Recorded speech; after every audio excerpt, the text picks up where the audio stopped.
अस्सलाम वालेकुम प्यारे बच्चों, सुबह जमात की उर्दू क्लास में आप तमाम बच्चों का इस्तकबाल करता हूँ।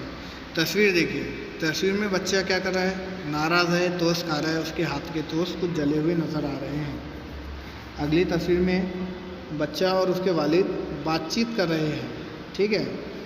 तो इन्हीं तस्वीरों के ऊपर हमारा आज का सबक है। आइए उससे पहले कुछ नए अल्फाज देखते हैं। दिल ना दुखे, तकलीफ़ ना होना, बुरा ना लगना, टोस्ट यानी टोस्ट, तबीयत नहीं लग रही है यानी जी नहीं चाहता, हमारी खातिर यानी हमारे लिए। आइए सबक को मेरे साथ पढ़िए और समझिए। सबक नंबर 24, दिल ना दुखे। मुझे बचपन की बहुत सारी बातें आज भी याद हैं। मुझे याद है कि मेरी अम्मी तरह तरह के मज़ेदार खाने पकाती थी और हम सब बड़े शौक़ से खाते थे। मैं एक रोज़ क्रिकेट खेल कर घर आया। मैं बहुत थका हुआ था, हाथ मुँह धोकर बैठा ही था कि अब्बू भी ऑफिस से आ गए। आगे अम्मी ने एक ट्रे में चाय और टोस्ट लाकर मेज़ पर रख दिए। मैंने एक टोस्ट उठाया लेकिन वो थोड़ा सा जला हुआ था। मैंने उसे बड़ी मुश्किल से खाया। गौर से देखने पर मालूम हुआ कि प्लेट के सारे टोस्ट ऐसे ही हैं। कुछ देर बाद क्या देखता हूँ कि अब्बू ने वो प्लेट अपने सामने रख ली और मज़े लेकर टोस्ट खा रहे हैं। आम तौर पर वो जितने टोस्ट खाते थे आज उससे कुछ ज़्यादा ही खा गए। चाय के बाद मैं अम्मी अपनी मेज़ पर पढ़ाई करने के लिए बैठ गया, लेकिन पढ़ाई में तबीयत नहीं लग रही थी।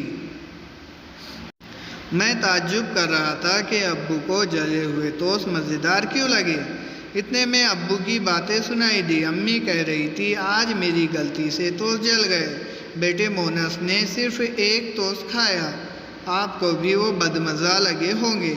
फिर अब्बू की आवाज़ आई, वो नरमी से बोल रहे थे, टोस्ट बदमज़ा कहाँ थे, अच्छे थे। वैसे भी मुझे जले हुए टोस्ट पसंद है। मैं सोचने लगा, भला जले हुए टोस्ट भी किसी को पसंद आते हैं। फिर अब्बू ने ऐसा क्यों कहा। अब्बू अपने कमरे में चले गए। मैं भी उनके कमरे में पहुंचा। अब्बू कुछ लिखने में मसरूफ़ थे। मैंने सलाम किया और उनकी कुर्सी के पास जाकर खड़ा हो गया। अब्बू ने सलाम का जवाब दिया और मुस्कुराकर पूछा, क्या बात है अब्बू, क्या आपको जले हुए टोस्ट पसंद है। मेरे इस सवाल पर उन्होंने हैरत से कहा, तुमसे किसने कहा। मैंने उन्हें बताया कि मैं उनकी बातें सुन चुका हूँ। अब्बू ने मुझे मोहब्बत से अपने पास दूसरे कुर्सी पर बिठा लिया और कहने लगे, बेटा तुम्हारी अम्मी दिन भर हमारी खातिर कितने काम करती है। आज किसी वजह से टोस्ट जल गए होंगे, वो खुद परेशान है। तुमने सिर्फ एक टोस्ट खाया, अगर मैं भी ऐसा करता तो वो और ज़्यादा शर्मिंदा होती, इसलिए मैंने उन्हें खुशी से खा लिया। अब्बू के कमरे से निकलते हुए मैं सोच रहा था, मेरे अब्बू और अम्मी कितना ख्याल रखते हैं कि एक दूसरे का दिल ना दुखे। तो ये सबक हमने पढ़ा है। अब इसके सवाल जवाब देखते हैं। एक लफ्ज़ में जवाब लिखो। मज़ेदार खाने कौन पकाता था। यकीनन मज़ेदार खाने अम्मी पकाते थे। बच्चा क्या खेलकर घर वापस आया। जवाब, बच्चा क्रिकेट खेलकर घर वापस आया। ऑफिस से कौन आ गया था। तो तीसरे का जवाब है, ऑफिस से अब्बू आ गए थे। सवाल नंबर 4, अम्मी ने चाय के साथ मेज़ पर और क्या रखा। जवाब, अम्मी ने चाय के साथ मेज़ पर टोस्ट रखे। सवाल नंबर 5, नरमी से कौन बोल रहा था। जवाब, नरमी से अब्बू बोल रहे थे। इस तरह ये सवाल जवाब हुए। आपको इनके जवाब बुक में लिखना है, ठीक है।